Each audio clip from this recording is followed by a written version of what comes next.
समाचार अब तक, सत्य का साहस। किल्ल्यावरून क्रूर अत्याचारी जुलमी औरंगजेबाने छत्रपती शिवाजी महाराजांचे स्वराज्याचे स्वप्न ओधळून टाकण्याचा अयशस्वी प्रयत्न केला।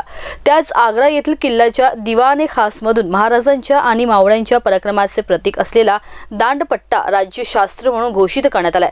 राज्याचे वने, सांस्कृतिक कार्य व मत्स्य व्यवसाय मंत्री नामदार सुधीर मुनगंटीवार यांनी ही घोषणा केली आहे। आग्रा येथील किल्ल्यामध्ये छत्रपती शिवाजी महाराज की जय, हर हर महादेवच्या घोषणा करत अतिशय दिमाखात शिवजयंती साजरी करण्यात आली आहे। या कार्यक्रमाला मुख्यमंत्री एकनाथ शिंदे आणि उपमुख्यमंत्री देवेंद्र फडणवीस यांच्यासह केंद्रीय रेल्वे राज्यमंत्री रावसाहेब पाटील दानवे, केंद्रीय आरोग्य राज्यमंत्री SP बघेल, खासदार श्रीमंत छत्रपती उदयनराजे भोसले, दिग्दर्शक प्रवीण तरडे, अभिनेते मंगेश देसाई, सांस्कृतिक कार्य विभागाचे प्रधान सचिव विकास खारगे, विनोद पाटील, विद्याधर पवार, आस्तिक पांडे, गायक नितीन सरकटे आदी मान्यवर उपस्थित होते।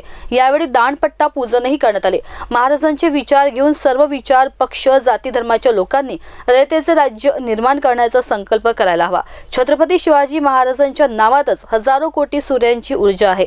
त्यामुळेच आपल्याकडे महाराजांच्या कथा लहान मुलांना सांगितल्या जातात। पश्चिमात्य देशांप्रमाणे स्पायडरमॅन किंवा सुपरमॅन सारख्या काल्पनिक पात्रांच्या कथा सांगितल्या जात नाहीत। आग्रा येथील किल्ल्याच्या भिंतींना बोलता आले असते तर त्यांनी देखील जय भवानी जय शिवाजी असा जयघोष केला असता, असेही नामदार मुनगंटीवार म्हणाले। समाचार अब तक ब्युरो रिपोर्ट, आग्रा।